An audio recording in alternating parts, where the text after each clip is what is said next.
Russia പ്രഖ്യാപിച്ച Easter വെടിനിർത്തൽ അവസാനിച്ച് 24 മണിക്കൂറിനുള്ളിൽ ഉക്രൈനിൽ തുറമുഖ നഗരമായ ഒഡെസയിൽ ഡ്രോൺ ആക്രമണം നടന്നു. 3 പേർക്ക് പരിക്കേറ്റതായി പ്രാദേശിക ഭരണകൂട മേധാവി ഒലെഹ് കൈപ്പർ അറിയിച്ചു. പ്രദേശത്തെ പാർപ്പിട സമുച്ചയം, അടിസ്ഥാന സൗകര്യങ്ങൾ, വിദ്യാഭ്യാസ സ്ഥാപനം എന്നിവയ്ക്ക് കേടുപാടുകൾ സംഭവിച്ചതായും കൈപ്പർ ഇതിനോടകം പറഞ്ഞു. അമേരിക്കൻ, യൂറോപ്യൻ, ഉക്രൈനിയൻ ഉദ്യോഗസ്ഥർ ലണ്ടനിലെ ഉന്നതതല ചർച്ചകൾക്ക് ഒരുങ്ങുന്നതിന് ഒരു ദിവസം മുമ്പ് സാധ്യമായ സമാധാന കരാറിന്റെ ഭാഗമായി ഉക്രൈൻ റഷ്യയ്ക്ക് പ്രദേശം വിട്ടുകൊടുക്കുമെന്ന ആശയത്തെ പ്രസിഡന്റ് വ്ളാഡിമിർ സെലൻസ്കി ചൊവ്വാഴ്ച തള്ളിക്കളഞ്ഞിരുന്നു. പിന്നീട് കഴിഞ്ഞ ആഴ്ച പാരീസിൽ നടന്ന സമാനമായ ചർച്ചകളിൽ ഒരു കരാറിന്റെ ഭാഗമായി അധിനിവേശ ഉക്രൈനിയൻ പ്രദേശത്തിന്റെ നിയന്ത്രണം റഷ്യയ്ക്ക് നിലനിർത്താൻ അനുവദിക്കുന്നത് ഉൾപ്പെടെയുള്ള ഒരു നിർദ്ദേശം US ഉദ്യോഗസ്ഥൻ അവതരിപ്പിച്ചുവെന്നും ഈ വിഷയവുമായി പരിചയമുള്ള ഒരു യൂറോപ്യൻ ഉദ്യോഗസ്ഥൻ പറഞ്ഞിരുന്നു. തുടർന്ന് പരസ്യമായി അഭിപ്രായം പറയാൻ അധികാരമില്ലാത്തതും പേര് വെളിപ്പെടുത്താതിരിക്കാനുള്ള നിബന്ധനയെക്കുറിച്ച് സംസാരിച്ചതുമായ ഉദ്യോഗസ്ഥൻ യുദ്ധം അവസാനിപ്പിക്കുന്നതിനുള്ള വിശ്വസനീയമായ ഒരു സമീപനത്തെക്കുറിച്ച് എല്ലാ കക്ഷികളും സമവായം കണ്ടെത്തുന്നതിൽ ശ്രദ്ധ കേന്ദ്രീകരിക്കുന്നതിനാൽ ഈ ആഴ്ചയും ഈ വിഷയം ചർച്ച അജണ്ടയിൽ ഉണ്ടാകുമെന്നും പ്രതീക്ഷിക്കുന്നതായും പറഞ്ഞു.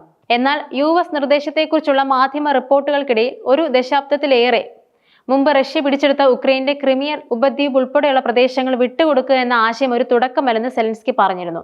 അദ്ദേഹത്തിന്റെ വാക്കുകൾ ഇങ്ങനെയായിരുന്നു: സംസാരിക്കാൻ ഒന്നുമില്ല, ഇത് നമ്മുടെ നാടാണ്, ഉക്രൈനിയൻ ജനതയുടെ നാടാണ് എന്നായിരുന്നു സെലൻസ്കി പറഞ്ഞു വെച്ചത്. ചില യൂറോപ്യൻ സഖ്യകക്ഷികൾ അമേരിക്കൻ നിർദ്ദേശത്തെക്കുറിച്ച് ഒരു പരിധിവരെ ആശങ്കാകുലരാണ്. എന്നാൽ ചില സഖ്യകക്ഷികൾ റഷ്യ ഉക്രൈനിലെ 5 പ്രദേശങ്ങളായ Crimea, Luhansk, Donetsk, Zaporizhzhia, Kherson എന്നിവിടങ്ങളിൽ പൂർണ്ണമായും ഭാഗികമായോ ഉറച്ചു നിൽക്കുന്നുവെന്നും സമ്മതിക്കുന്നുണ്ട്. എന്തായാലും ഉടനടി വെടിനിർത്തൽ കൈവരിക്കുക എന്നതാണ് ലക്ഷ്യമെങ്കിൽ അത് നിലവിലുള്ള കോൺടാക്ട് ലൈനിനെ അടിസ്ഥാനമാക്കിയുള്ളതായിരിക്കണമെന്നും ഒരു മുതിർന്ന ഫ്രഞ്ച് ഉദ്യോഗസ്ഥൻ പറഞ്ഞു. ആ ഉദ്യോഗസ്ഥന് പരസ്യമായി പേര് വെളിപ്പെടുത്താൻ അധികാരമില്ലായിരുന്നു. ഫ്രഞ്ച് പ്രസിഡന്റിന്റെ നയമനുസരിച്ച് അജ്ഞാതയുടെ വ്യവസ്ഥയിലാണ് അദ്ദേഹം സംസാരിച്ചത്. എന്നിരുന്നാലും ഉക്രൈനിന്റെ പ്രാദേശിക സമഗ്രതയും ഭൂഖണ്ഡത്തിന്റെ മറ്റു ഭാഗവുമായുള്ള ബന്ധം ശക്തിപ്പെടുത്താനുള്ള അഭിലാഷങ്ങളും യൂറോപ്യന്മാർക്ക് ഒരു മുൻഗണനയാണെന്നും യൂറോപ്യൻ ഉദ്യോഗസ്ഥൻ പറഞ്ഞു.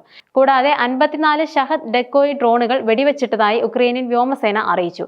കഴിഞ്ഞ മാസങ്ങളിൽ റഷ്യ ഷഹദ് ഡ്രോണുകളുടെ ഉപയോഗം വർദ്ധിപ്പിച്ചിട്ടുണ്ടെന്നും ആയുധ ഉൽപാദനം വിപുലീകരിക്കുകയും തന്ത്രങ്ങൾ പരിഷ്കരിക്കുകയും ചെയ്തിട്ടുണ്ടെന്നും international institute four strategic studies അടുത്തിടെ പ്രസിദ്ധീകരിച്ച റിപ്പോർട്ടുകളിൽ വ്യക്തമാക്കിയിരുന്നു.